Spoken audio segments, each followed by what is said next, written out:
There's a popular narrative that the youth of today are lazy, unmotivated, and don't care about their futures. In this series, I'll be meeting the young creatives of Manchester who refuse to be stereotyped. In a city built on culture and creativity, these young people are forging their own paths and building their own futures. This is SCULPT, and these are their stories.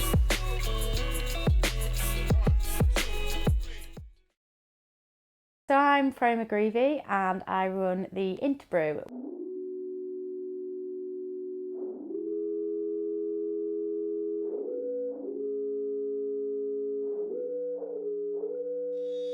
I'm from Derby originally, but I always knew I wanted to come to Manchester. Freya is 22 and works as a supervisor in a high street retailer. At work, she's rushed off her feet with customers, but in her spare time, it's podcasting that keeps her busy.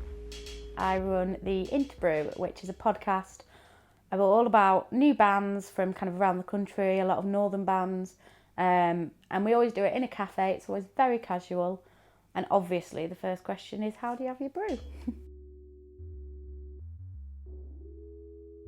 And it was just kind of a bit of a jokey kind of thing that I was going to do. And then once I'd graduated, about 6 months later, I was just like, I need to do something creative.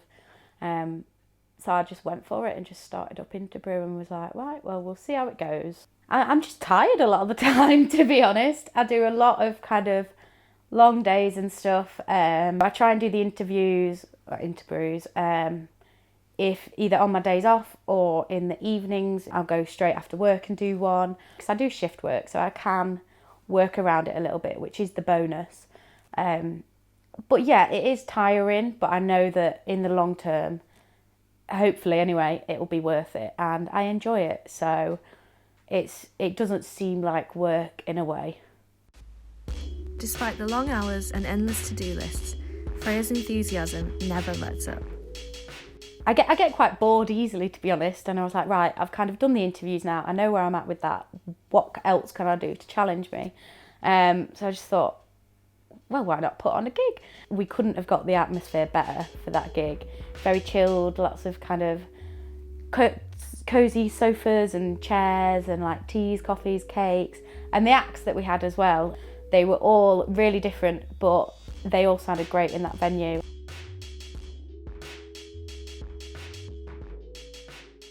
So yeah, about a week after we did the gig at Nexus, I was like, right, I want to do another one. I want to make it bigger and better. So this time we're going all out, full on gig. It's at Night People, which is in town.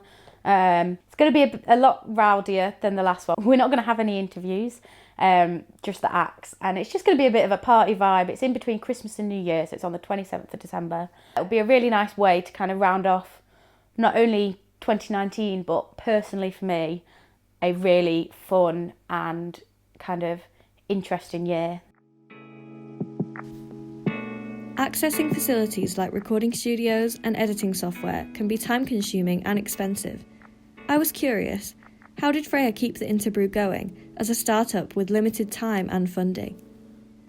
So it always starts off either I contact a band that I've seen or heard that like the sound of, or a band will contact me and I'll give them a listen.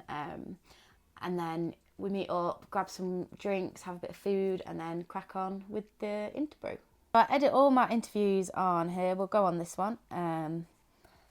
It's just a really good app that I use, really.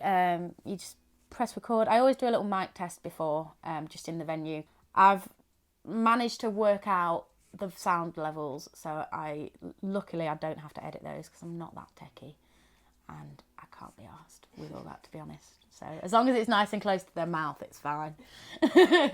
On here, I can kind of see how many people have listened to each one, how many people have listened in like the last week and that sort of thing. I am kind of constantly checking how many listens it's got and where it's from, and I just find it really interesting, and it's just quite a cool feeling, to be fair. Yeah, I'm still getting used to it.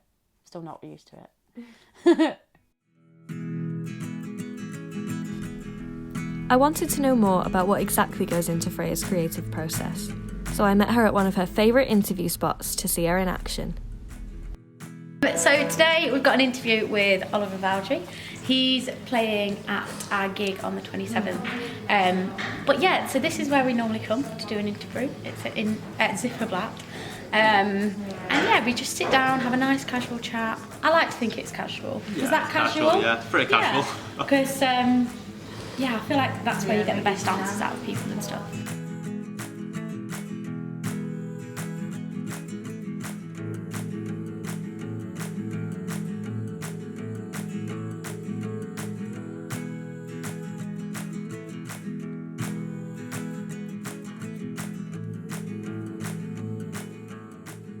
Thank you for chatting today. Yeah, no worries. Thank you very much for having me. We'll go and have another brew now, so we'll go and grab you one. I will speak to you soon. Thank you very much. Lovely. 13 minutes, that Nice. one. Which is the perfect time, to be fair. Ah, okay. Because normally it can be like 27 minutes. I need to edit it now. But that was perfect, so thank you. Plans for the gig's going good. It occurred to me at the weekend, I was like, oh my god, it's only 2 weeks. So yeah, just promoting it hard on kind of Instagram and social media, messaging kind of record labels and people of interest that want to come. But yeah, I did get a worrying email from the venue the other day saying I can't find the booking confirmation, which concerns. Don't panic. But no, it is definitely happening. So yeah, no, it's going well. It's going well. Freya's passion and love for what she does was clear. But I wanted to know what her collaborators thought of the Interbrew. Why was it so important for these bands and artists to get this kind of exposure? I think the hardest part of being an artist is definitely exposure and getting out to new people.